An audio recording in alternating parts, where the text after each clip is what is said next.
Today's sponsor is Audible.com, who has more than 180,000 audiobooks and spoken word audio products. Get a free audiobook of your choice at www.audibletrial.com/shark.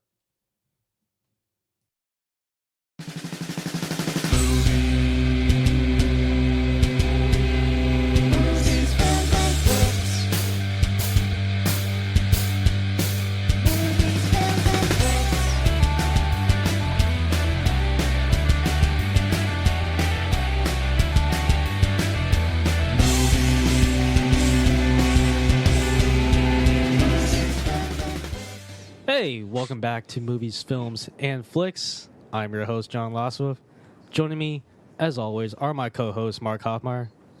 So I'm dreaming the other night, and I'm in this boiler room. I'm walking around. There's this really jerky guy harassing me. Like I walk around a corner, I think he's there, he's not there. I turn around, he's there. Then I turn around again, he's not there. He's just basically messing with me, right? Mm-hmm. And it goes on a little bit. I'm getting kind of annoyed, but I get cornered, and he has me. This creepy dude, claws with hands, has me cornered, right? And I think I'm toast. When out of nowhere, Kurt Russell comes out of nowhere, punches this creature once in the chin, knocks him out. He leads me to a bar, and I get drunk in my dreams. Oh, nice.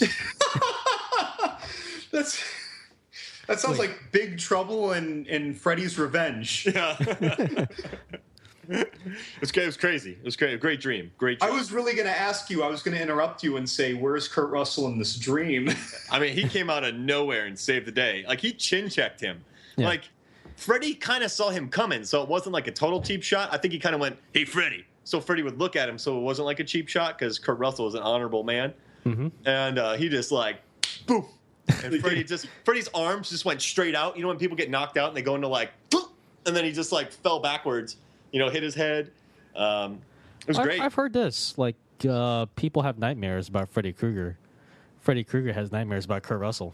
Yeah, that's right. So, yeah. Pork Top Express running him over. Yeah. Pops out of a Stargate and just levels him.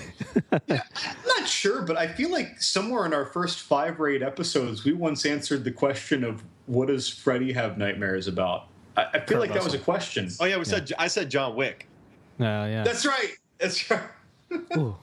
Actually, I wouldn't mind dreaming about John Wick. I would be thoroughly entertained every night. He's be murdering people and drinking bourbon. Yeah. John Levingood. Say hi to everyone. Hey, everybody. So I just marathon watched over 3 days Wayward Pines Season 1. Yeah. So that movie starts out, by the way, like it just feels like some weird mystery, some modern Hitchcockian mystery, and it basically ends up as The Descent Above Ground. Yep. Like, I'm going to sing something, though. Guess who's back? Back again. M. Night's back. Oh. Tell a friend. Guess who's back? M. Night's back. Guess who's back? I thought he did a good job with The Visit. Yeah, I know. He's back. M. Night's back. I've been championing him for years going, he's making a comeback. I don't know. I mean, you could still be in a slump. Or you can still get like ahead and still be in a slump. No, he's back. He's back. If I had a criticism of that show, though, like the way that they wrapped it up is that the cliffhanger that they left us with, I don't really care if I see how it works out. Like, I feel that they wrapped up all the things that I wanted to see the answers for. Like, they eventually gave me all the answers that I wanted, and then it turned into The Descent Above Ground with Abbeys. Like, it made me think of Downton Abbey, which is an aberration, these monsters, like above ground. And then I'm just thinking, like, yeah, I'm completely satisfied with that. This is way better than like Hemlock Grove, which left me angry at the end of Season 1. I didn't watch Season 2. Like, totally pleased. I'm a wayward guy. Carry on our wayward. So, that's a show that actually did better on DVR. Like, the overnight ratings weren't that good, but it exploded on DVR, and it made, and they were trying to bury it, Fox was, and then it exploded, and they're like, oh, yeah, we loved Wayward the whole time. It's been great. Yeah. We knew that was going to happen. But now they want a second season, which really isn't possible. But you know what? I'll bet, like, everyone was going online saying, yo, did you see Wayward Pines? And, like, 99% of people were like, what the hell is that? They'd be like, that new M. Night Shyamalan show. And they're like, oh, well, shit. I got to go get on that. That's right. You know what? I think every year they should make a show where Matt Dillon just walks around a town acting confused and punching people in the face. Like, where am I? Pop! Where am I? I miss Entourage. He's a very believable douchebag. guy. Yeah, come on. Not in this show though. He was good in that show. Right. And I would watch one where his Something About Mary character walks around punching people in the face. That'd be pretty. That was actually what I thought about, was that character. I was thinking Beautiful Girls, that movie where he's like, why do we always mess with the good ones? Just give me Matt Dillon punching people in the face every season. I'm happy. Yeah. Anyway, let me good. I think you got listener questions for us this week, right?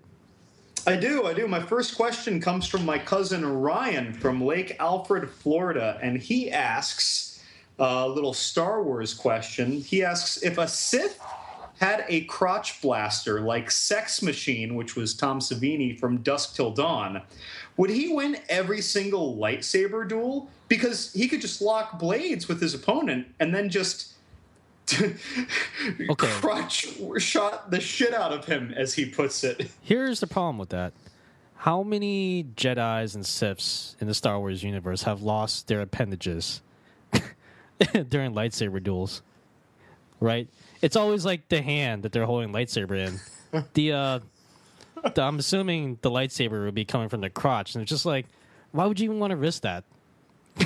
No. He has a crotch blaster in addition to having a lightsaber. That seems dangerous. Like, how does it go off? Like when they're locked up in their blades, does he just start pelvic thrusting? Like, I think the other Jedi would see that coming. You know, in the movie, they made it in Dusk Till Dawn. They made it seem like he could just think that and it would happen. Yeah, well, I mean, I think we're kind of getting into Spaceballs territory, and look what happened to Rick Moranis.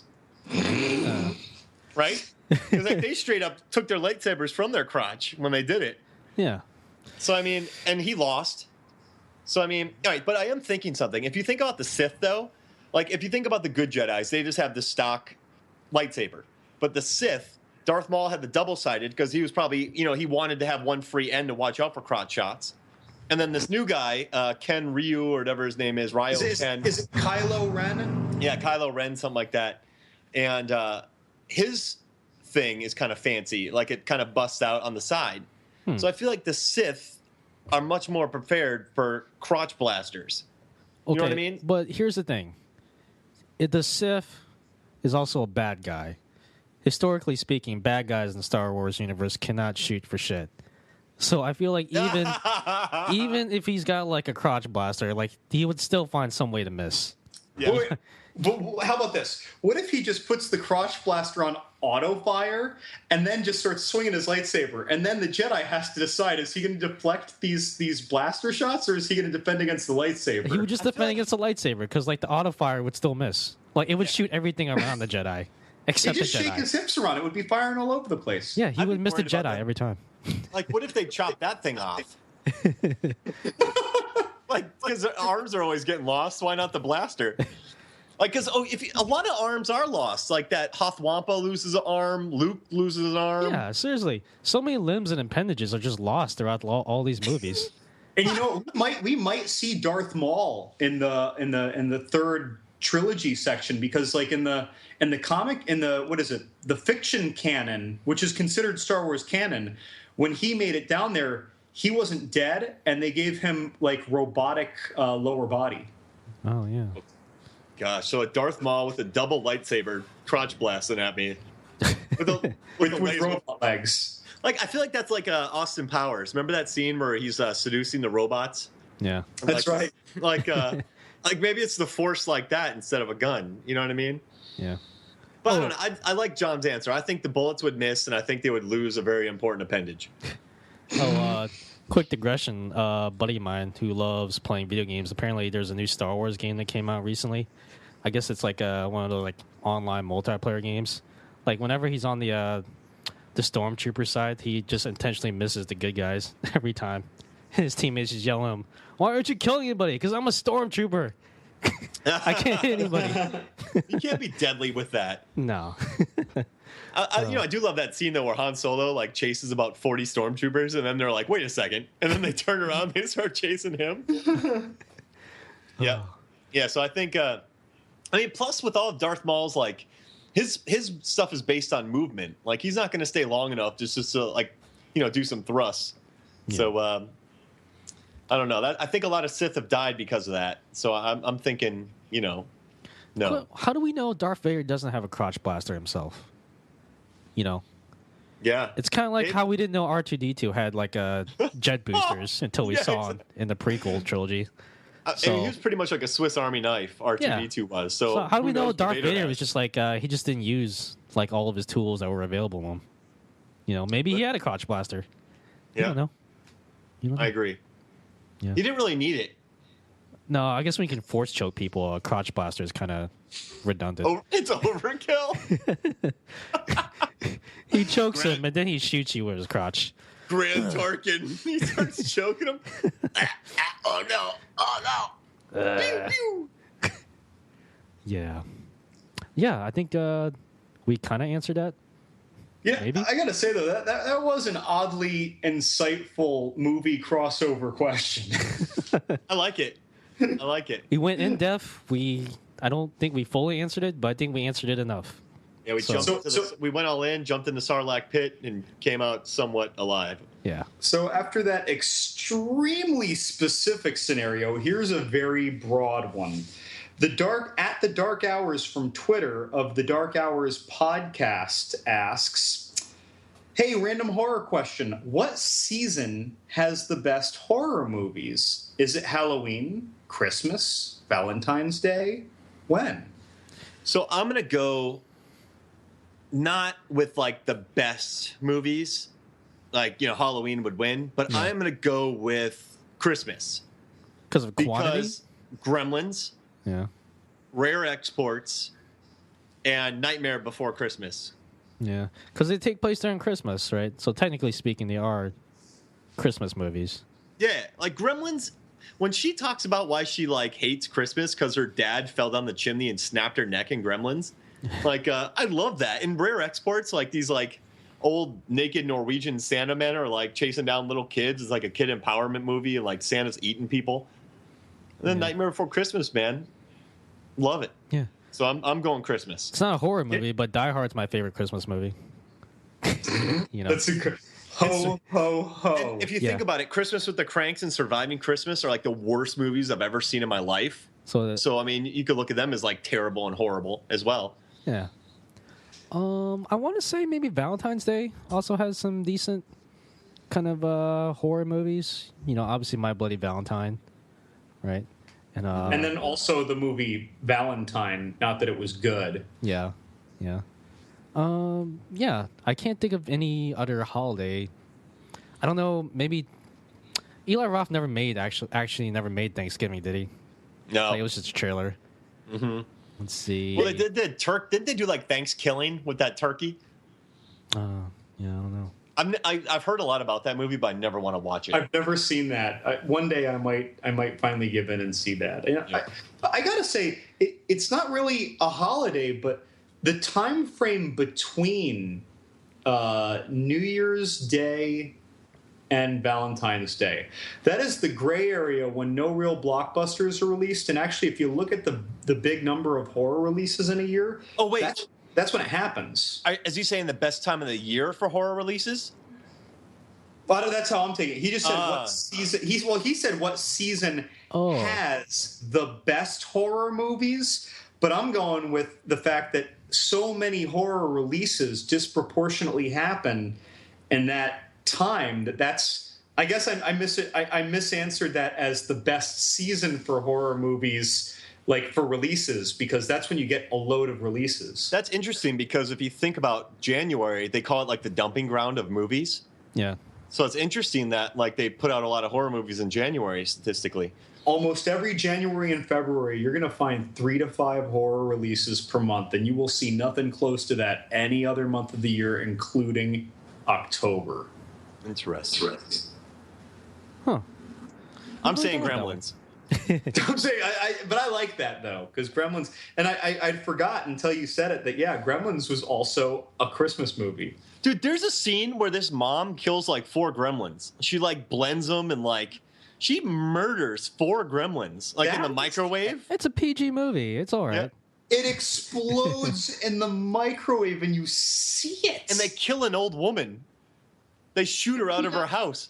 Did she actually? We don't know that she died. How could you live through that? Like, because this movie kind of goes with the laws of death. You know what I mean? Like she flew out of her home, and then no one's gonna get her, so she's gonna freeze to death with all her battle wounds. Like, you fly out of a house like that. She was mean too. If someone walked by, she'd probably be like, "Help me!" And someone would be like, "Oh my gosh, this poor old lady, let me help." And she'd say, "Here, help me faster!" And they'd be like, "Screw this old lady, help me faster." Nah, she's a tough old gal. She handle it. She's gonna crawl in and kill one of the gremlins. Yeah, that movie though, it had so much weird, sick stuff because, like, okay, when Gizmo got wet and he multiplied, okay, that was kind of cute, the little popping little fur balls, whatever. And then they ate later though, and then they turned into these like weird, like alien cocoon, slimy, weird things. And then when the adult gremlins got wet, like they got all bubbly. They were damn near melting, and they had these little bubbles on their back, and they're turning into more gremlins. That was gross, dude. That was not PG material. No. Well, I think it was released before the actual PG-13 rating came out, so it was a hard PG. Maybe that should have gotten nudged into R. It was a hard PG. It was a hard PG. It was a hard PG. It's like Punisher Warzone's a hard R. Yeah, like, I want to call it a soft R. I saw a lot of horror, like zombie movies in particular, from the early 80s that were rated R. And yes, okay, they were gory, but they were so dumb. They weren't even very credible.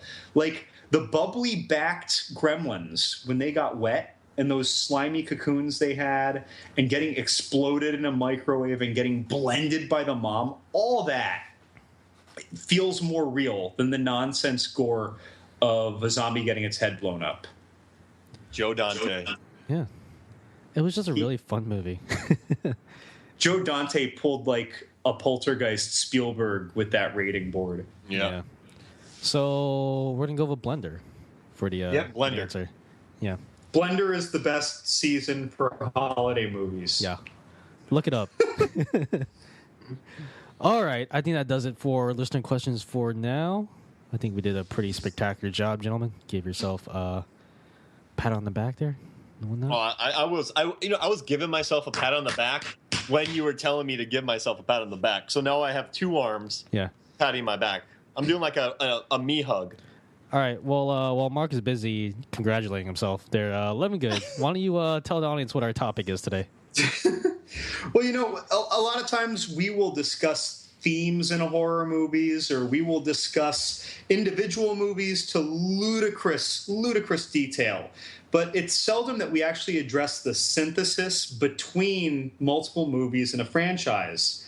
And for the followers of our website, by the way, Mark has recently brought some increased attention specifically to horror sequels and horror franchises in 2 analytical articles where he actually statistically weighed some of the best sequels and franchises. And today we're going to talk about 2 franchises in detail.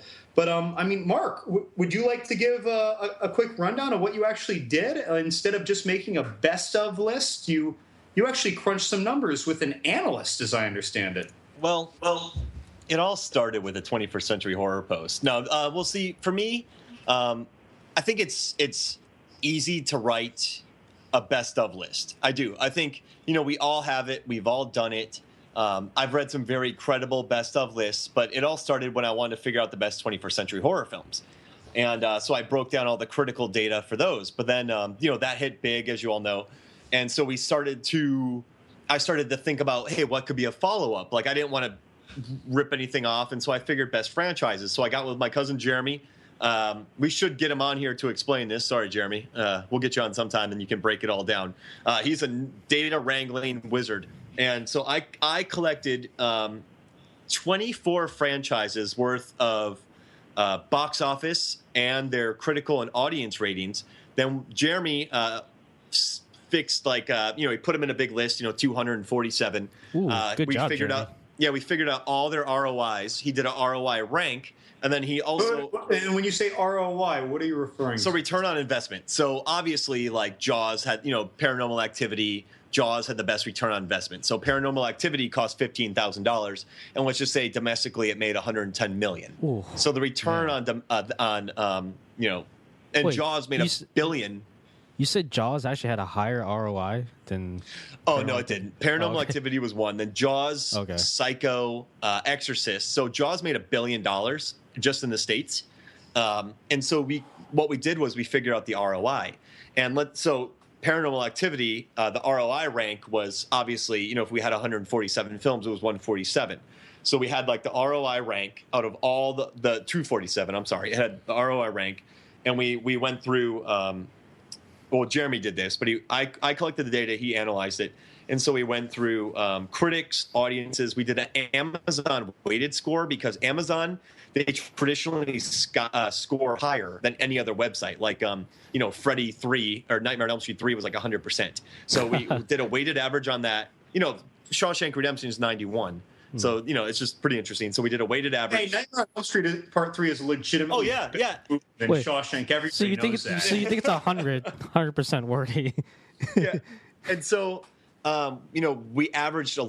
So Jeremy averaged the Rotten Tomatoes, the Metacritic, the IMDb, the Amazon weighted score, and the ROI rank, and we figured out the greatest franchises, sequels, and remakes, statistically speaking. And why it was so important to me to do franchises is I wanted to know which franchise, with all its bumps and bruises, because every single horror franchise has they look like.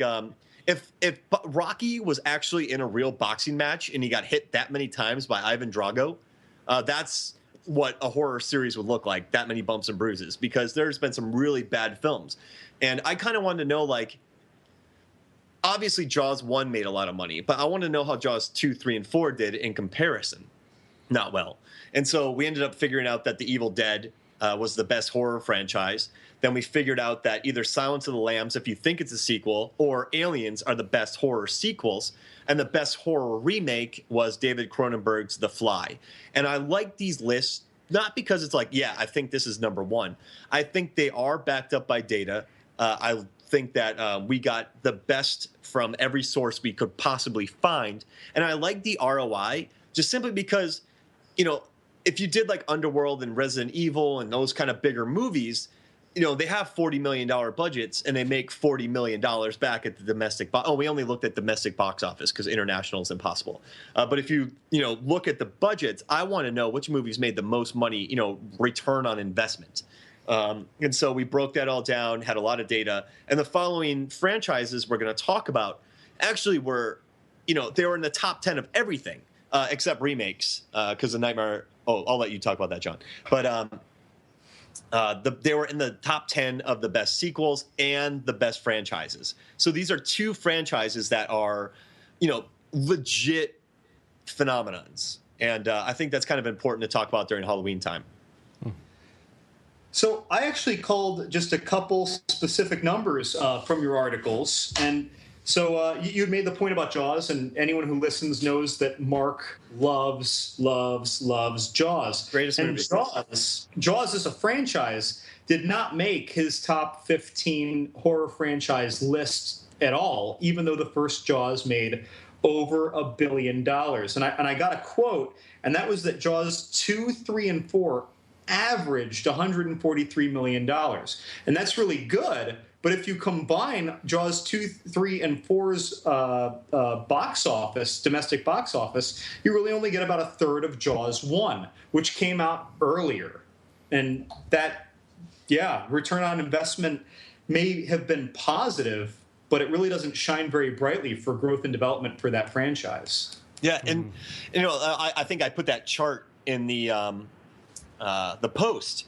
Wait, stop right there. I got to stop you. Folks, you need to go to moviesfilmsandflicks.com, that's flicks with an X, and see some of these graphs that Mark has put up to illustrate these trends, because they're very simple and very powerful. These graphs, it's almost soul-crushing what happens to some of these franchises over time. I'm sorry, Mark. Please keep going. Yeah, absolutely. And I have one chart here. After Jeremy got all the data and he sent it over to me, and and congrats on your kid, by the way. He listened to the podcast. You're gonna have an awesome kid. Congrats, Jeremy.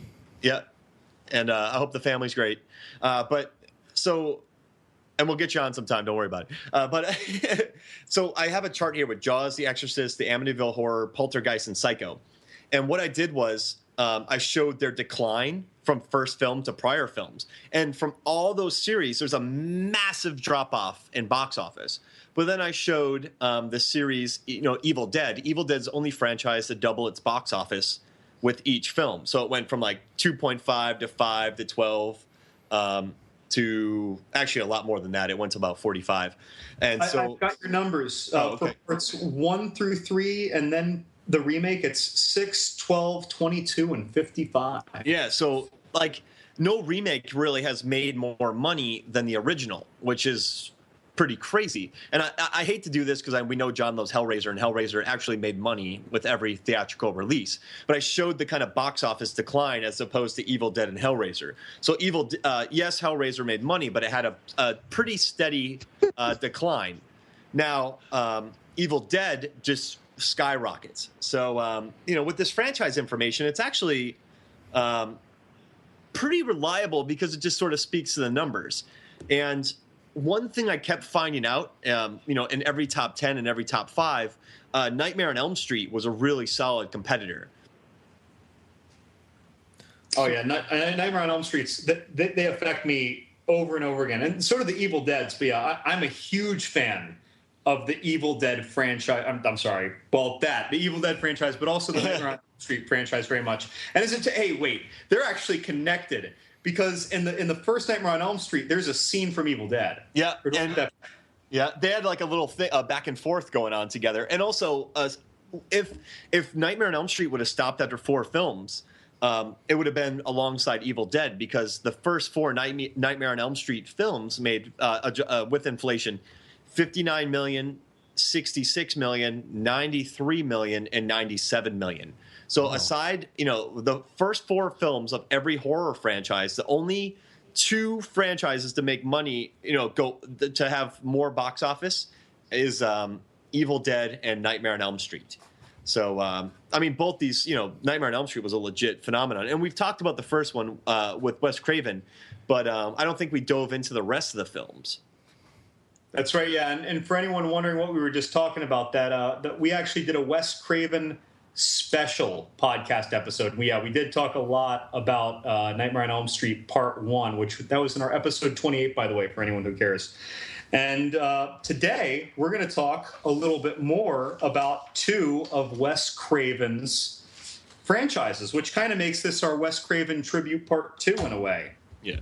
And also, just so you guys know, there's only 4 horror series to make money compared to the original. So what I did was, I looked at Evil Dead. Evil Dead, the average of that was 2.5 million. But then the average of the other Evil Dead movies was 30 million. So, Evil Dead made 2.5, and the average of the other 3 Evil Dead films were 30.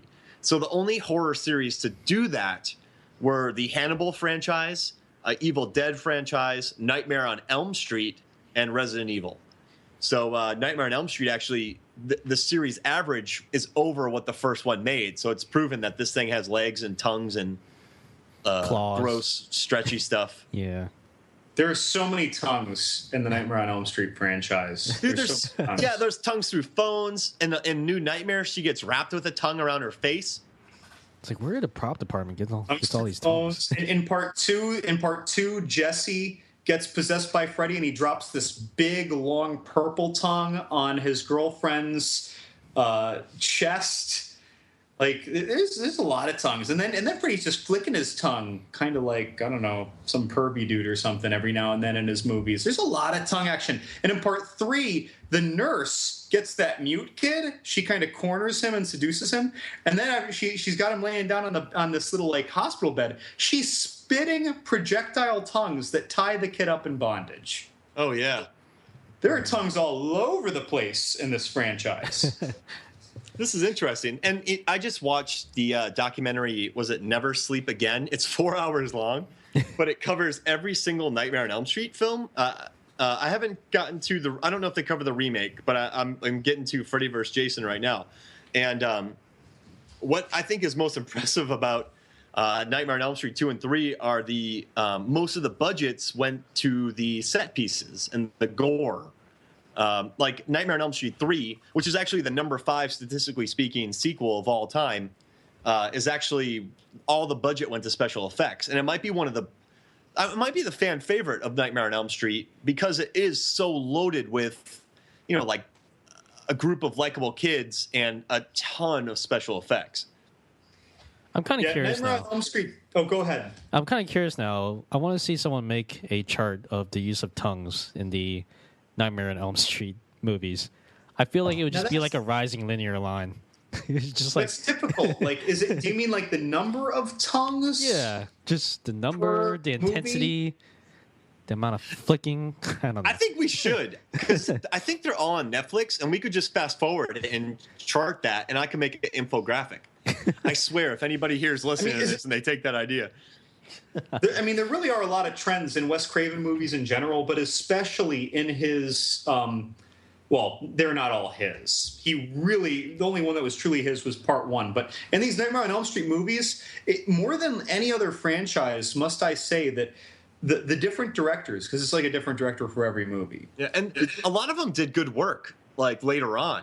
Like this is like a testing ground for directors. And what I love about these movies, so I'm looking at the budgets right now, and these movies had dirt cheap budgets. Like we're talking, let me go down here.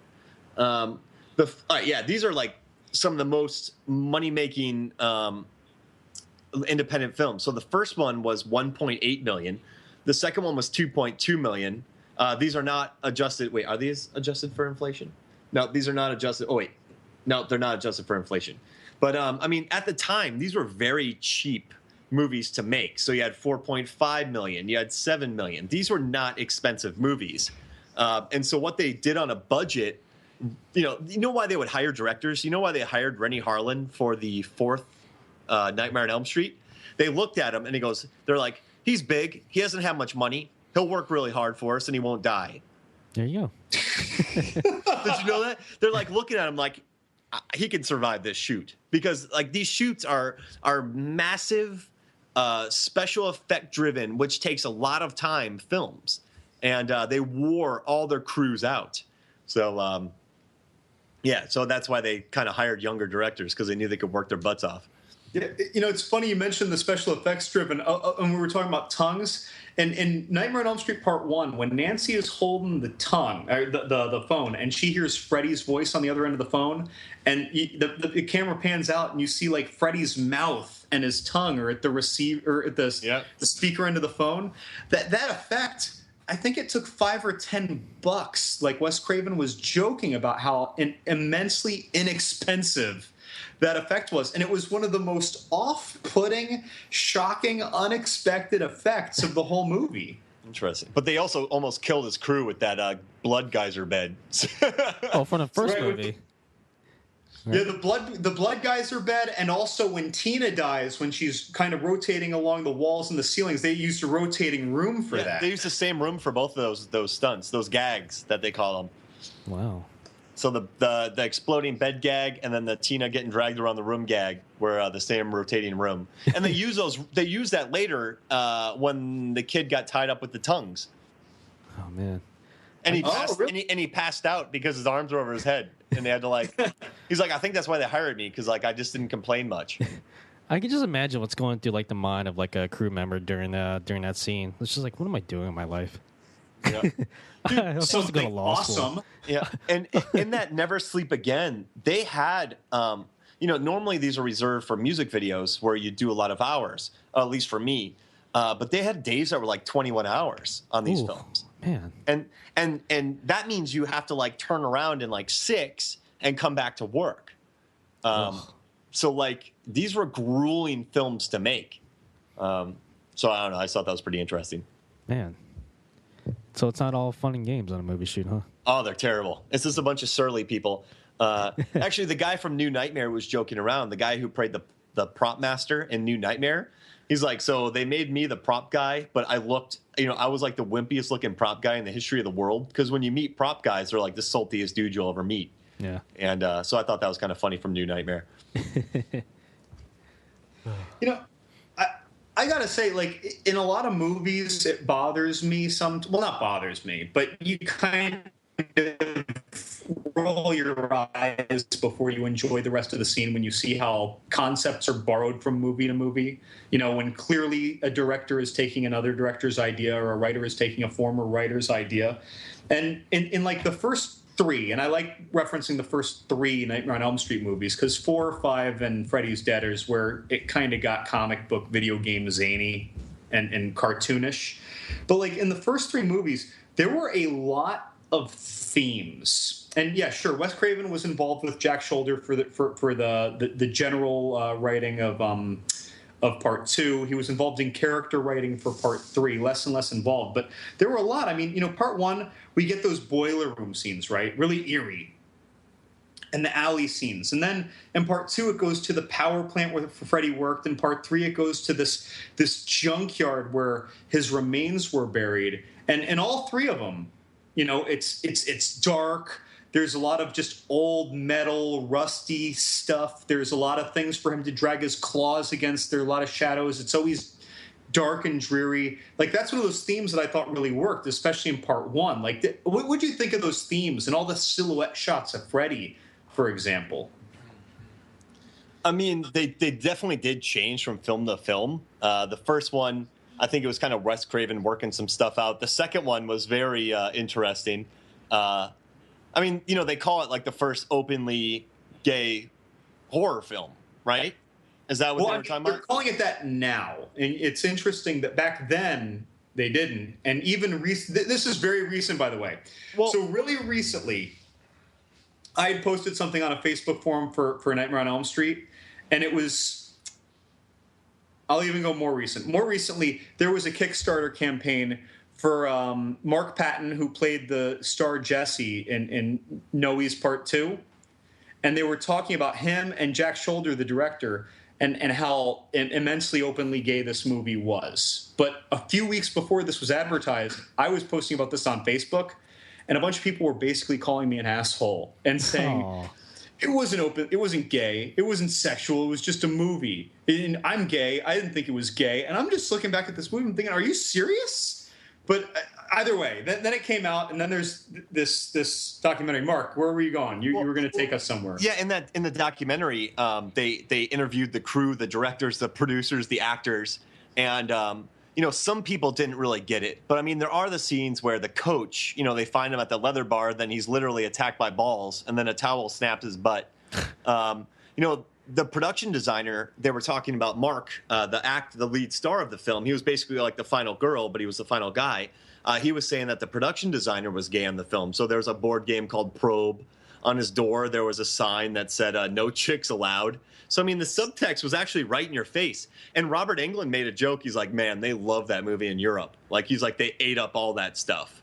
It made a lot of money. But, yeah, so, like, that's one thing I respect about the Nightmare on Elm Street series is they do differ from film to film. And they do take some pretty crazy chances with them.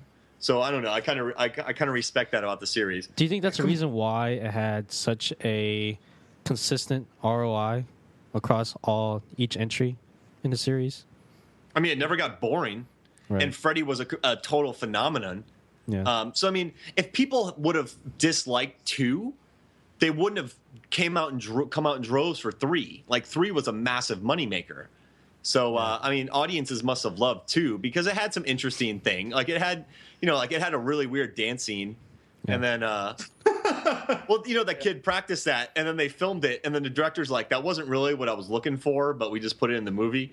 But I mean, I don't know. People must have been looking for they love Freddy. Freddy was a rock star.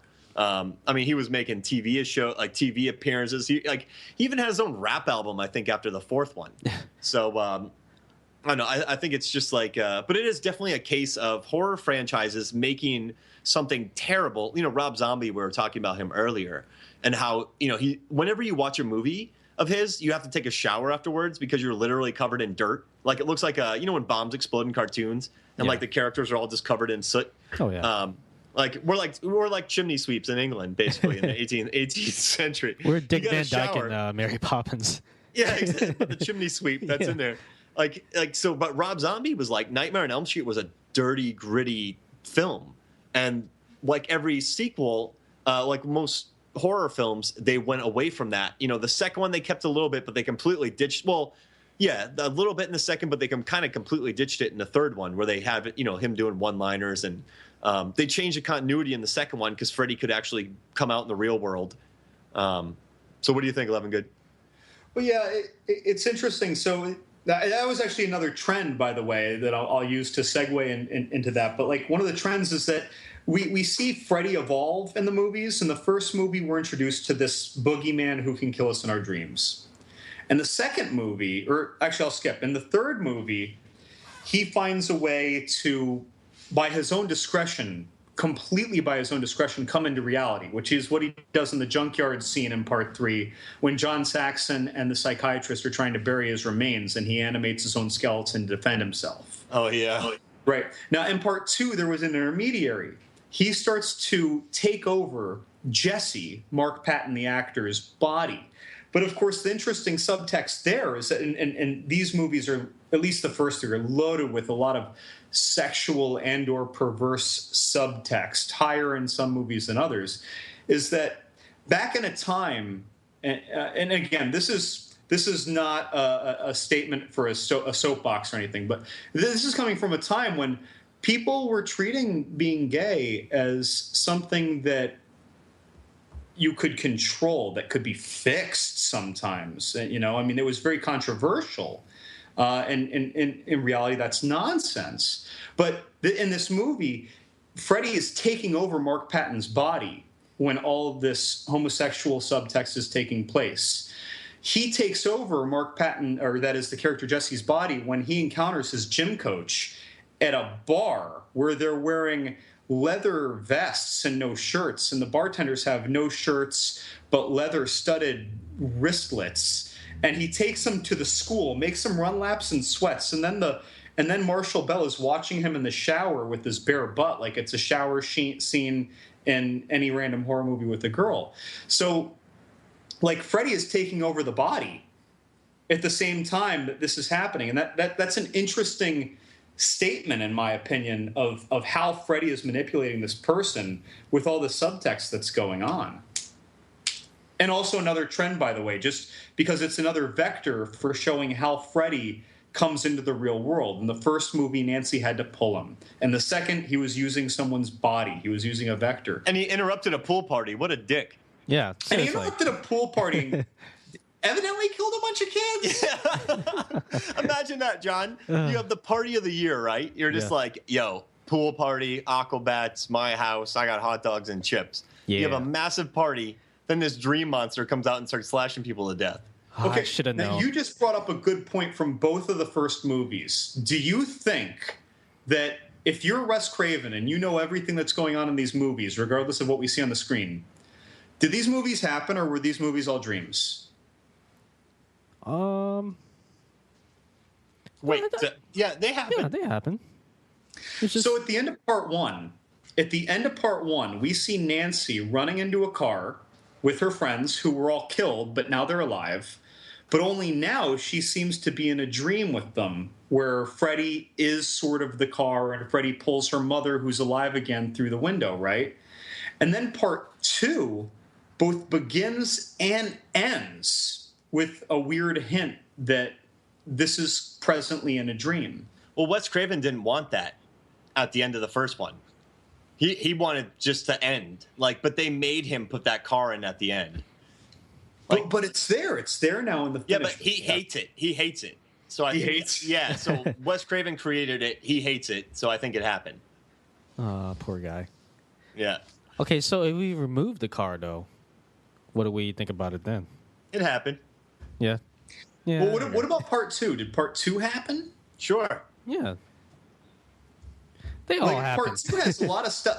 So one of the weird things that happens in part 2, I mentioned that bar that he goes to that seems to be sort of like a bondage or maybe the police academy, the Blue Oyster. Remember that movie when those two guys always ended up in the Blue Oyster? But so it seems to be a gay bar or maybe just a bondage bar or whatever. But so Jesse, though, he can't sleep, right? He's having hot flashes and he can't sleep in part 2. He gets up in the middle of the night on a school night. He goes out to a bar. He's 17 years old. Mm-hmm. He goes out to a bar and orders a beer. They give him a beer. Well, it was the 80s. You know, And then he ends up seeing his gym coach, and he goes with his gym coach to the high school gym, and he's running laps for him. Like, that wouldn't make me want to call the police or call for an adult, but whatever. But so that happens. And when I was watching this movie, I was certain that was a dream. I was certain it was a dream. And then in the movie, it turns out that it's supposed to not be a dream. Yeah, after watching the documentary, none of them ever talked about it just being a dream. So maybe I'm a little jaded by that because they never mentioned it. Yeah. No, I'm pretty sure it happened. And if it was a dream, Kurt Russell would come out and punch them all in the face. There you go. You can't and argue with that everybody logic. around at that bar. Yeah. Oh, man. But Dream Master is quite possibly the third one, the fan favorite of all the Nightmare on Elm Street films, yeah? Yeah. I'd say so. And I've put a lot of posts on a lot of different Facebook Nightmare on Elm Street pages. And it seems to me that if you're referring to the best sequel specifically, not best movie of the franchise, but best sequel of the franchise, people always say either that or New Nightmare. And they seem to say Part 3 way more often. And New Nightmare was number 8 on the top 10 of all time, statistically speaking. Yeah. Yeah, New Nightmare was 12. I'm sorry. New Nightmare was 12, and Nightmare on Elm Street 3 Dream Warriors. Those are the 12th and 5th, statistically speaking, best horror sequels. And the best franchise, number 8, was Nightmare on Elm Street, just as a reminder. So, yeah, pretty powerful. Yeah. I mean, you know what I think 3 works for is, like, you have these nice kids. Patricia Arquette is awesome. And then the effects were pretty amazing in the third one because the entire budget just went to effects. But at the time, they were pretty groundbreaking with, like, the bodies in his... Whenever he opened up his shirt, right, and there was the bodies in there. Oh, like yeah. the souls. Oh, man. And then, like, you know, that giant lizard-looking thing, which actually they thought was too phallic at first. So, like, paint it green and black so it doesn't look like a big, phallic symbol sucking somebody up. And, like, I don't know, like, you had Harry Potter before Harry Potter. You had some, like, really cheesy lines, but you had kids that you liked. And, like, I think... You know what? You know why maybe it worked for the younger kids is it kind of empowered younger kids because if they were afraid of Freddy, maybe in their brains it could be like, well, I could fight him in my dreams, even though this is just a movie. But, you know, if you look at this series over the years, kids really started to embrace Freddy, and they think that's because they wanted to make something really scary, kind of friendly and, you know, homogenized. I mean, Part 3 was like the first Freddy movie that was fun at the time. I mean, now they're all fun because they all feel a little more hokey when you look back. Like, it's not quite as scary. But Part 3 was the one that really started the original kills. And I don't mean original like Tina getting killed spinning around a spinning room in Part 1, right? I mean, like, the kills got really original. And they even complemented that by each of the characters had a special superpower while they were in the dream world in Part 3. The wheelchair-bound role-playing game kind of geek. I'm calling him a geek, guys, by the way, but I played Dungeons & Dragons, so don't think I'm dating. I think he's cool nowadays. Right, but back then he wasn't. Yeah. But so the wheelchair-bound D&D guy, and he liked being wizards in his D&D game. Well, he had wizard powers in his dream. But then Freddy used his weakness, like this wheelchair from hell with spikes and everything, like to combat him. And there was a drug-addicted kind of punk girl who, in her dream world, she had this super high, like, 70s England punk-style mohawk and these 2 switchblades.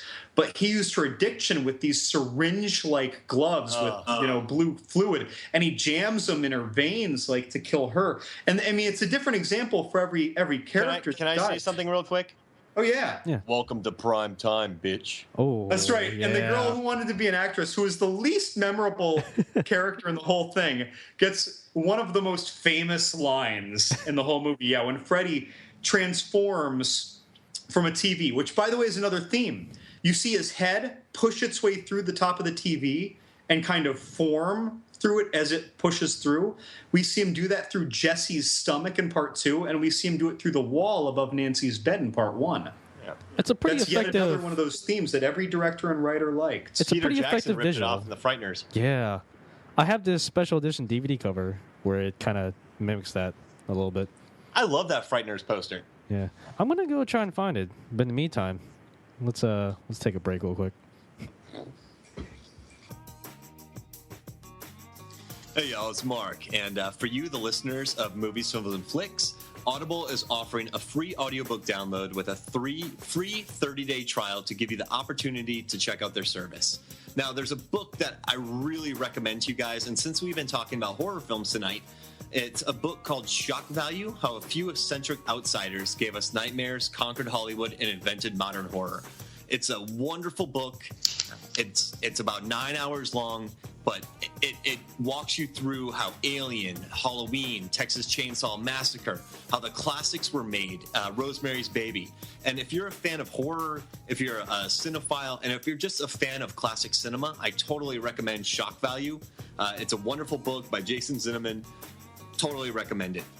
So, to download your free audiobook today, go to audibletrial.com/shark. Again, that's audibletrial.com/shark for your free audiobook. Robert. John. Yes. Complete this sequence. 5, 4, 3, 2, 1. What are we doing? Counting Counting what? down Counting down what? Everything?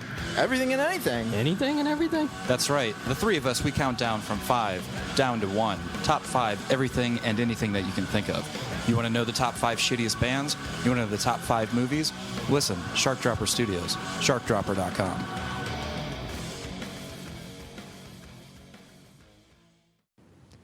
Welcome back to Movies, Films, and Flicks. So I found that Frighteners poster, and yeah, it creeps me out. It looks like a face is coming out of the wall. Can I tell you a story about how I watched The Frighteners? Please.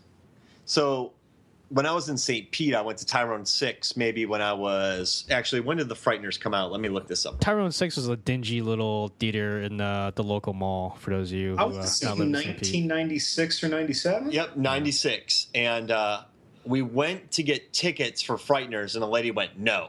So we went for Multiplicity.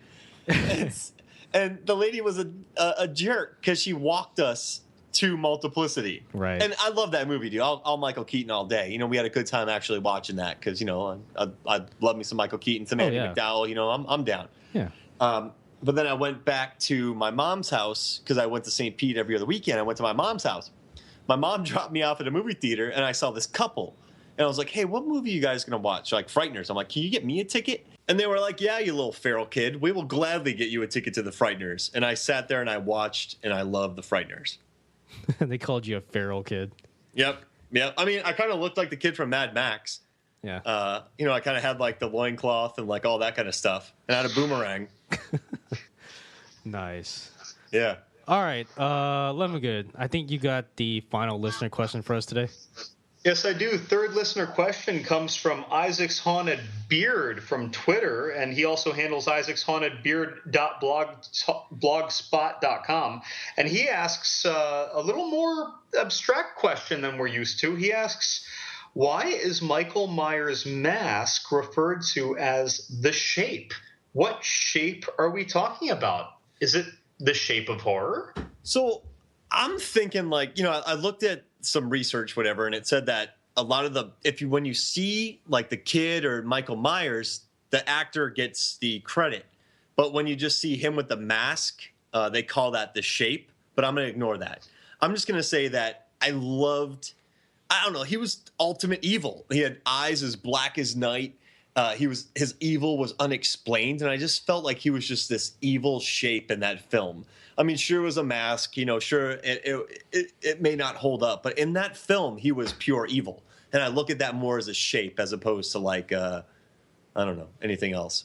The shape of evil. Yeah, he was the shape of evil. I don't know. It's kind of weird. I've never heard it referred to as the Shape before. I don't know. I don't usually Google before before these podcasts, so I could be missing out. I think my reaction to this question is, you know, the creepy thing about the Michael Myers mask is that it has a human shape, but it doesn't have any human features. You know, it's painted white. We all know that it's like a William Shatner mask, and they just like paint it over all the human features. So you see like, you see Michael Myers, like you can tell it's a human face, but there's no defining human features. Like there's no facial hair. You can't really make out like the lips or like the eyes. It's all very creepy. It's creepy because you can't quite put your finger on it, even though you can see it. I'm really happy that mask didn't have a mustache on it. It would be less, well, depending on what type of mustache. I mean, It's it was one the of 70s. Like if it's like a classic movie villain mustache where he kind of twirls it at the end. But if it was a Kurt Russell mustache, his head would have just been leaning down the whole time. Yeah, there's no way he's got the neck strength to support that facial hair. All right, so write that down on paper. Mike Myers does not have the neck strength to support a Kurt Russell mustache. I mean, there were some features, but you can only tell because I recently saw on like Facebook or something. I think it was Twitter, where they had the Bill Shatner Star Trek mask right next to the Shape mask that was painted white, and you can see a lot of the characteristics. But one of the really interesting things is, first off, the hair is messed up on the Michael Myers mask, like they intentionally straightened or messed up the hair. And the other thing is that they plucked the eyebrows on the Michael Myers mask. I'm not kidding. The eyebrows are smaller. They have been plucked down. Yeah. So I think the Shape is referring to Michael Myers' manicured eyebrows. I mean, if you think about it, he has taken care of himself throughout the years. Like this is a man who's absolute evil, but yet he lives in houses. He eats rats. Like he plays the lotto. I mean, he takes care of himself. He must brush his teeth. So yeah, I mean, maybe he has a nice shape. Maybe he takes care of his figure when he's locked down in the basement waiting for the next Halloween. We don't know what his teeth look like under the shape. That's what I'm saying. They could be great. The thing about the eyebrows, though, is that it's kind of a genius move on the designer's part because the eyebrows convey emotion. When you remove the eyebrows, you remove another human element, and that's emotion. It's kind of like the opposite of the. I mean, they're just smaller. Yeah, you can't make him out. There's less room to maneuver. You know what I mean? He's not doing He's not doing blue steel. You can't tell if he's angry. You can't tell if he's happy. He's just there. But I mean, if Michael Myers had 70-year-old Jewish attorney eyebrows, they'd be reaching out for you like the Whomping Willow in Harry Potter. So they'd be evil. Or so they can't be too big. Or like Uncle Leo in that Seinfeld episode when he had the eyebrows kind of painted on. Everyone thought he was just angry. Those things were prehensile. Yeah. So I think that's the answer to the question. Uncle Leo's eyebrows in Seinfeld. I like it. Yeah. All right, Lemongood. I think I'll leave it to you to continue the topic we were talking about previously. All right, well, as we can kind of continue our unofficial Wes Craven tribute part 2, we're going to go into another Wes Craven franchise and just start spouting off our random ravings. And we're going to get into the Scream movie series. Now, Mark has really championed the Scream series, and this, kind of like New Nightmare, which was a meta movie before we had meta movies in 1994, this movie took meta movies to a new level. Mark, you're a champion of Scream 2, and I want to know what connects the bridge from Wes Craven's New Nightmare to Scream. Now, I just want to say first and foremost, my nickname is Marcus Aurelius Decimus Screamus. Yeah, I call him Matt Screamus.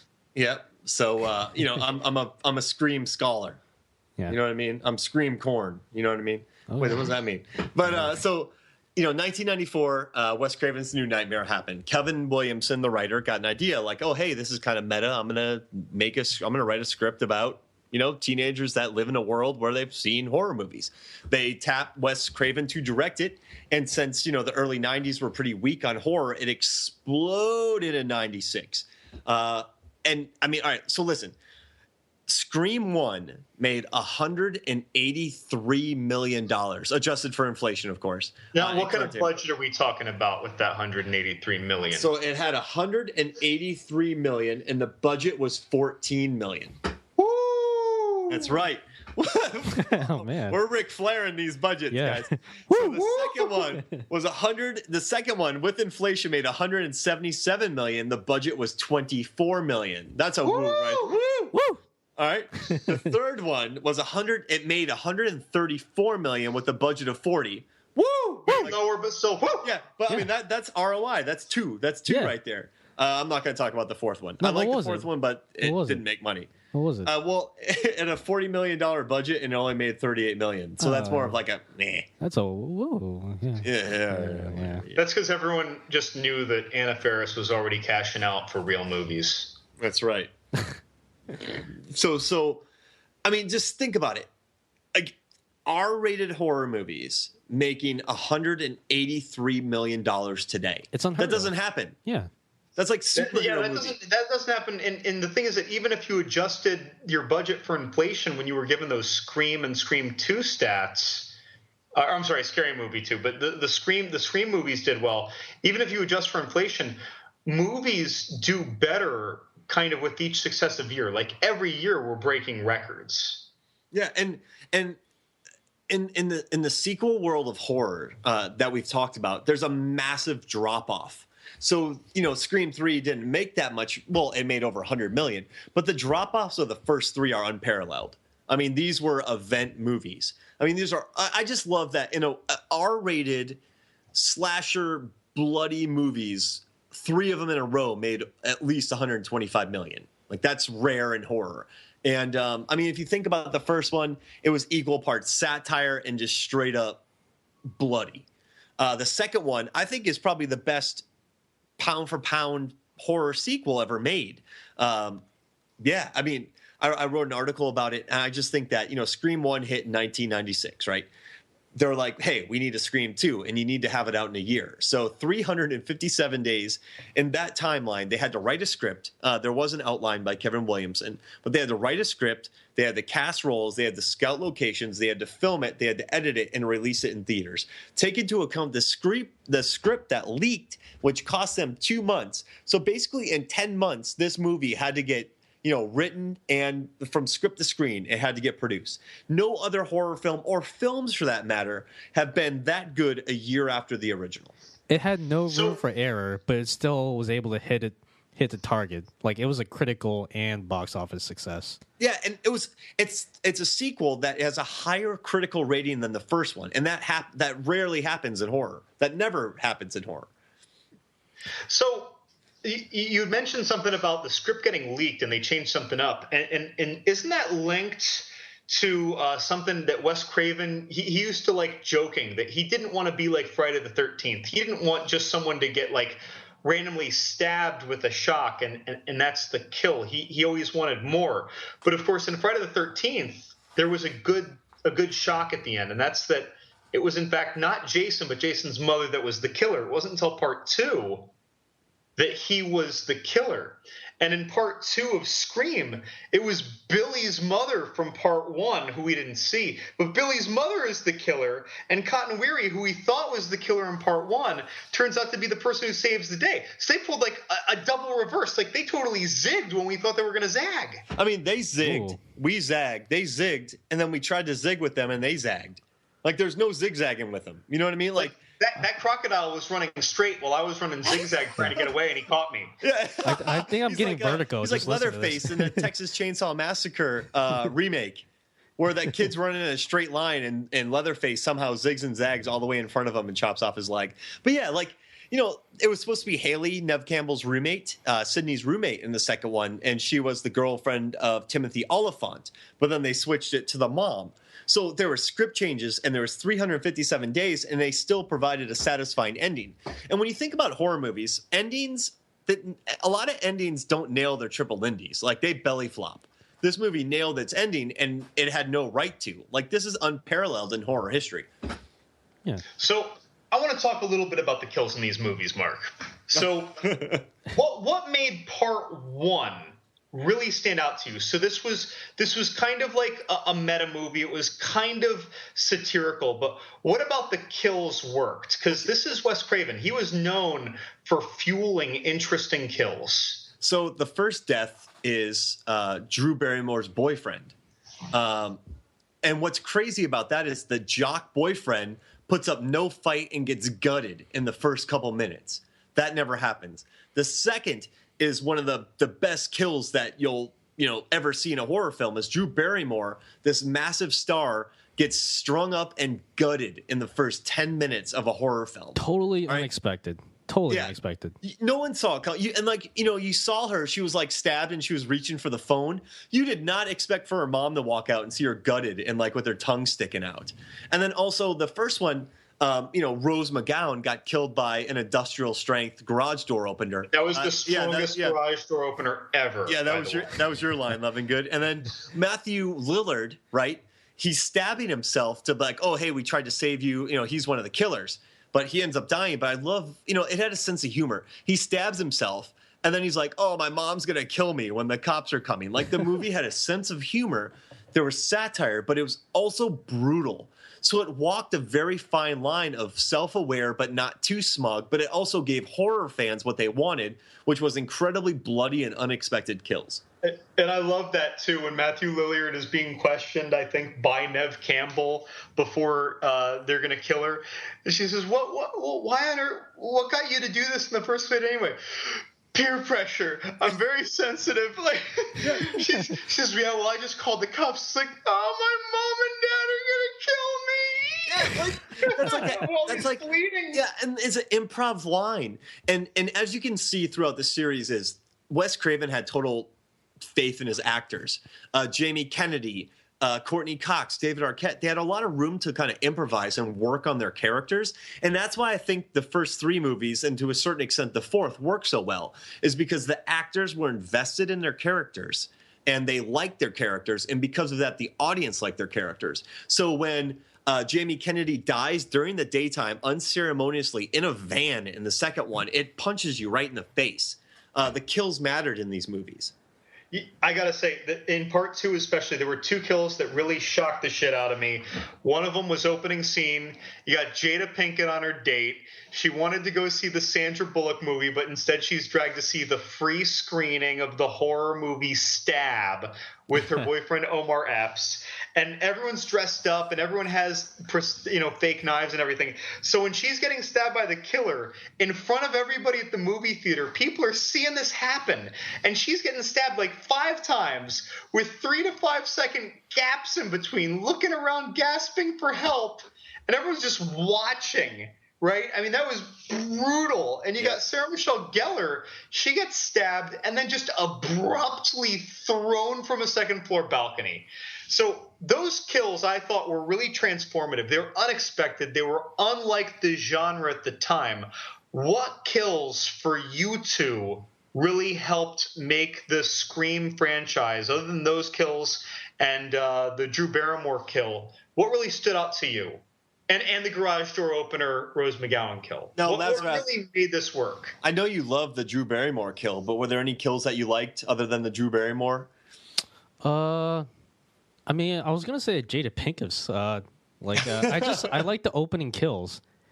Yeah, because I feel like opening kills, like they have to be like kind of the flashiest. They also have to set the tone for the whole movie. I just feel like the Drew Barrymore kill just like set the tone for the whole franchise, and it was just, I was just totally unexpected. I don't know.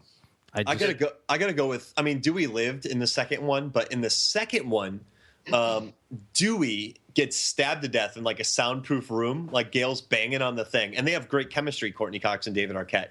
And so she's banging on this thing, and he can't hear her, and you think he's dead, and he just gets stabbed about 7 times, pulls a Luke Wilson in Vacancy, and lives. But like blood comes from his mouth and wipes on the glass. And like, when's the last time you've actually liked characters that died in a horror film? Like, seriously, like the Final Destination characters, I don't think I've ever liked. The Saw characters, I don't think I've ever liked. No. Friday the 13th, I don't think I've ever liked. I mean, it's very rare when you like the people in horror movies getting killed. And in Scream 2, you had Jamie Kennedy, and then when I thought David Arquette died, I was like, I'm out. I quit. Like, I'm done. It hurt my soul. Those were tough kills. Yeah, for sure. So these movies really are like before they were big stars, like anthems. Because the first one you have a huge cast, but in the second one they all come back. Then you got Jerry O'Connell, Timothy Olyphant, Sarah Michelle Geller, Jenny McCarthy, like the cast just kind of explodes on us. And of course, back then, these people weren't big, but it makes it so much more fun to go back and watch. Yeah, and I was so happy to see Timothy Olyphant. If you guys know the podcast, you know I love Justified. Like, I'm a big Timothy Olyphant fan. It was just like, that was one of his first movies. And you know what else I loved about Scream 2, along with, like, you know, Sarah Michelle Gellar, you don't really see her getting killed, like Buffy and everything. But what I liked about Scream 2 is it was self-aware without being smug. Like, you know how many movies are, like, aware of themselves and they're just annoying? Like, this one talked about horror sequels, and it talked about the rules of sequels. He's like, there are certain rules that one must abide in order to create a successful sequel. Number 1, the body count is always bigger. Number 2, the death scenes are always much more elaborate. More blood, more gore, carnage, candy. And number 3, never, ever, under any circumstances, assume the killer is dead. Now, also, we forgot to talk about this, but the car scene, the cop car scene, where I think it's Haley and Sydney have to crawl over Ghostface. Like, when I was in a packed theater watching that scene, everybody went insane. Like, that was like, two people crawled over the killer and lived. Like, that's unprecedented. Like, they found ways to mess with you and keep it fresh. It was just so intense. It was like, oh, don't do it. Actually, no, do it. And, like, you know, I was like, why hasn't she bash his face in? But I'm also like, I've never had to crawl over a serial killer, so I'm not really going to judge. You know, so you make the comment about bashing his face, and it makes me think. So this is satirical, and it's very meta cinematographical, to make up a word. And so while being a meta movie and being a satire at the same time, the killer has all these, like, shocking kills that we mentioned. They're almost again transformative for the genre, but at the same time, the killer is the one tripping over everything. Mm-hmm. You know, so Neve Campbell, normally Wes Craven gives us a lot of very strong female characters in his whole filmography, but here we really just have Courtney Cox and Neve Campbell playing strong female characters. The others are more typical, but this killer, every single time he encounters a girl, they get a few hits in. They kick him in the shin, he falls. He grabs him by the ankle and they fall. They kick him in the face. They open up a refrigerator door and knock him over like it's a Jackie Chan movie or a Three Stooges episode. And I'm stressing this, every time the killer misses with a swing of his knife, he falls over whatever's nearest by. Yeah. And that still worked, though. I didn't lose a lot of credibility. That somehow worked with the intensity of the kills. How do you feel about all that? This is my theory on why he's so clumsy. I feel like the eye holes on the mask, they're not. You can't really see through them. So they're not practical. Yeah, he can't. The killer can't actually see. That's why he's tripping over everything. He's like the stormtroopers. Like, they can't see anything. But also, do you think this is Wes Craven? Freddy had a really awkward walk and was goofy. The guys from Hills Have Eyes, you know, they were not graceful at all. I think it kind of continues the realistic killer that Wes Craven kind of had in some of his classic films. I mean, this guy, when he's swinging, these people don't know how to work knives. Like, they're not, like, knife experts. They're not Benicio del Toro in The Hunted. Ooh, nice. They're gonna swing. That's a pretty deep. I should have said Tommy Lee, but they're, you know, when they swing and miss, they're gonna fall, and I like that about them. Like, these are not professional, you know, killers. Yeah, they're just they're amateurs mostly, and it shows. And there's something kind of quote unquote endearing about that. Yeah, about these killers. So. Yeah, and they still get the people, and it prolongs the death too. Like, there's something, you know what? It might give you hope. You're like, oh, this guy just fell over a coffee table. Hey, he just fell over another coffee table. He is completely submerged in a fish tank, a salt fish tank. How'd they get that coral in there? It's reminiscent of like a Three Stooges bit. Yeah, you know, like you just like. Yeah, and then but he still gets the person, and I think it prolongs it and makes it even more dangerous because you feel like these people are human, and you can't, like The Descent. He wanted those creatures to be killable. So maybe that's why Wes Craven did that. I just want to see like Three Stooges bit with the Scream killer. Like, he goes to, like, poke someone in the eyes and they just block it. I don't know why they made those noises. Oh, bugga, bugga, bugga, bugga. They're Stooges. You know, why did they do anything? That's right. But no, I think, you know, they made a lot of money. That's unprecedented with horror sequels. And, you know, the fourth one fell off a bit. But I don't know, like they all have their distinct personalities. I thought the third one was written by Aaron Kruger, and it was a departure, but it was still a lot of fun. Like Parker Posey is always good. I mean, it has a lot of comedy gags. There's that scene where they're like the people that smell the gas live, and then the one guy blows himself up. So the killer, while he's reading the line, the killer's like sending faxes, and like he has it all planned out. It's just ridiculous. I mean, I had fun with the third one, and so I mean, I think it's a consistent franchise. Part 3 maintained a lot of fun, and it followed the same trends from part 1 to 2 versus 2 to 3 with the characters. Like, the characters got snarkier. Dewey got more idiosyncratic and dewier, and Courtney Cox got more that is Gail Weathers. She got more famous and pushier, and Nev Campbell got ever more paranoid, and Jamie Kennedy's character, Paul, I think, he got sharper in all of his analyses. The thing is that while all those things were developed really well in part 3, I feel like part 3 didn't really deliver the intensity or the twists that we saw from part 1 to part 2. In fact, I don't feel like we saw any real departure in quality from part 2, other than following character trends. Now I say that part 3 was a lot of fun. I really, really enjoyed part 3. It's just that part 2 was a lot of fun and did impress the hell out of me. You know what's interesting about part 3 is if you look at like Army of Darkness or Nightmare on Elm Street 3, they become a lot cheekier. So it's like Scream 3 so self-aware that it made itself less violent and more cheeky because that's what third films traditionally do? Oh, wow. Maybe. It didn't work for overall entertainment value to me, but there are 2 scenes that I think work with your theory. One, Dewey is talking to the detective, played by Patrick Dempsey. Patrick Dempsey says something to him, and he says, "Is that a threat?" Patrick Dempsey says, "You'll know it when I'm giving you a threat." And then Dewey says, "Is that a threat?" And then the other scene is Jenny McCarthy, who I'm sorry I referenced earlier. Jenny McCarthy is in part 3, not part 2. But in the very beginning, like they reference a shower scene. And then later, she's talking about that shower scene and how cliche that is in horror movies. So, like, yeah, they're going out of their way to really embrace stuff. But at the same time, I think they're playing the same stuff out. They're making Stab 3 in the movie. The video from the dead seemed like a little bit of a push from Jamie Kennedy, even though I enjoyed it and I enjoyed the details in it. I don't know. Again, very enjoyable movie. Highly recommended. If you like part 1 and 2, I say see part 3.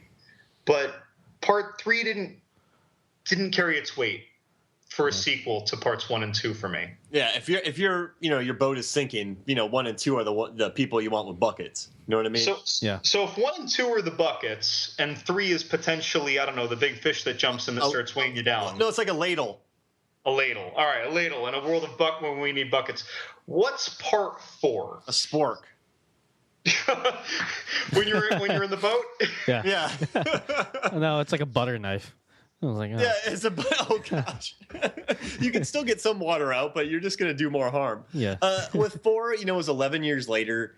I mean, the body count was really high. It was incredibly bloody. It had a great opening. It was still smart, but you know what I think was lacking from the 4th one was just the magic. It didn't have to happen. And it just it didn't feel organic, but I still liked it. But it also felt a little bit behind the times. Here's the thing, yeah, like you just said, first Scream was like the beginning of like kind of a mini horror renaissance that started in the 90s. Scream 4 came out like towards the tail end of that. What was that, 2011? Yeah. Yeah. So, by then when Scream 4 came out, like it didn't really blow anybody away by just, originality or just it being like a breath of fresh air. It was the 4th installment of a franchise. I feel like that was like 2 strikes against it right there. Mm-hmm. And someone said that it wasn't self-referential, it was self-reverential. Like it kind of got by on being Scream 4. Yeah. And like the only things I really love about Scream 4 is just like watching Nev Campbell be like rookies and then just kicking butt. You know, like I like that. I had fun with that, but it didn't have the magic of. I mean, No. It's on its own, it's fine, but it just didn't have the magic of. All right, so the first two are the best. The third one is good. I mean, you can still get a lot of water out with a ladle, but it's not a bucket. So, you know, the ship definitely started getting weighed down a little bit before, and that's why it wasn't higher up in the franchise list. I mean, it made the top 10 franchises. It just wasn't, you know, 4 did not help its cause. Well, it was a steep drop off from like 100 million plus to what, 38 million? Yeah, it just went. And you know what? You referred to the magic of like part 1, and it really probably is just that, because I can even transport myself to a less pretentious age when I wasn't so smart or snooty about horror in 1996.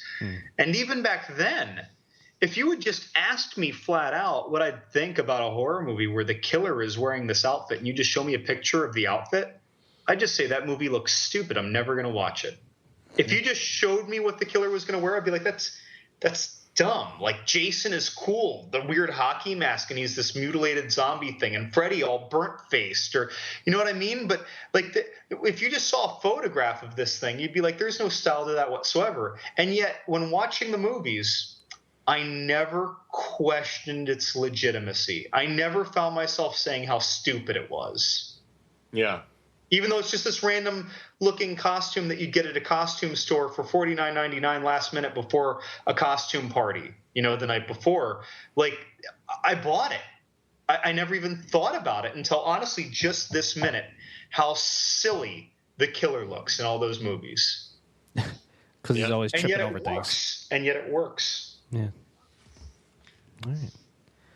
Well, gentlemen, I think we reached the end of our podcast. Right? Unless someone else wants to add anything. Is there someone that we're not aware of? Yeah, hey, this is Rick. I've just been listening in. And, okay. All right. I didn't know we were taking live calls. Yeah. Oh, Joe Santori from New Jersey here. Rick, you don't know what you're talking about. Hey, all right. Joe. Hey, Joe. All right, guys. All right. I didn't know I'm taking 2 calls at once here. Yeah, hey, knock it off. Knock it off. Right, This is Rick. Right. This is Rick. All right, Rick, you go first. You go first, Rick. So, I like what you said. Oh, thank you. I like it. The nightmare stuff was good. I don't remember much of it. It was well researched. But that Scream stuff, let me tell you, I've cried twice in my life. Okay. The first time is when I tasted my mother's marinara sauce for the first time. All right. I feel you. Yeah. Cried. 6 months. Cried. So good, right? Second time is when that Kennedy fella got killed in the second Scream 2. Bawled my eyes out. Hold on. Quick question. Were you eating your mother's marinara when you were watching that scene? I was not. That's how good it is. Oh, okay. All right. So I'm watching it, right? All right. And I'm hiding these tears. The people are going, hey, you crying? Are you crying? I'm like, no, I'm just thinking about my mother's marinara, and that's okay. Yeah. So I just want to let you guys know, Scream 2, it's A+, A++. It's better than, it's not better than my mother's marinara, but, it's better than Fazoli's. All right. Thank you for the call. Yeah. All right. I think who's on the other line? Joe? Or Ricky Santori here. Ricky Santori. Oh, yeah. I'm just saying, look, everything that they said about Scream is solid gold. My mother even agrees. My mother. You better than her? Does your mother also make marinara? Or she make a nice Alfredo sauce? That sounds disgusting, but it's meant not to be disgusting. Okay. Yeah. I've had a marinara. It's pretty good. It's like Scream 3 with the little Scream 2 in it. Like, it's good, but it doesn't make you cry. Yeah, I ain't crying with his mother's marinara. Just let it simmer. We gotta stop. Okay. That was a good one, guys. All right, we'll just do a quick plug. Check out moviesfilmsflix.com, sharkdropper.com. Hey guys, listen, Shark Dropper does all original. They write it, they produce it, they do the sound effects. I mean, if there's a fart noise, I'm sure me. John's making that fart noise. Yeah. All right, this is like original stuff. Support original material. You'll have a lot of, you can't beat it. It's solid gold, solid gold A+ material. Yeah. Terrible ROI. Terrible. I think it's negative. I think it's a negative. But yeah, thank you. Check all that stuff out. Also, drop us a 5-star rating on iTunes if you can. That's always appreciated.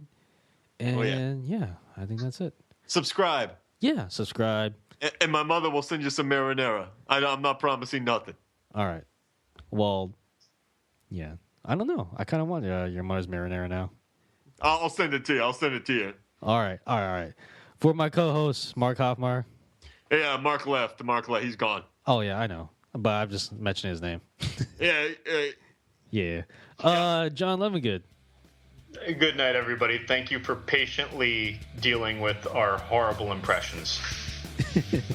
I've been your host, John Lasso. Thank you so much for listening. We'll see you guys next time. Terrible impressions.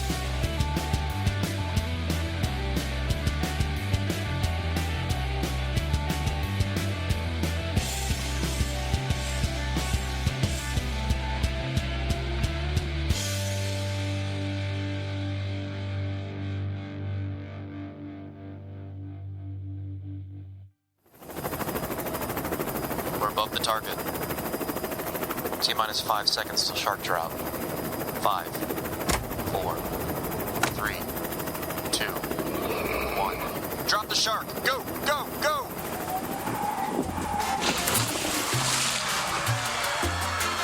This podcast is a Shark Dropper Studios production.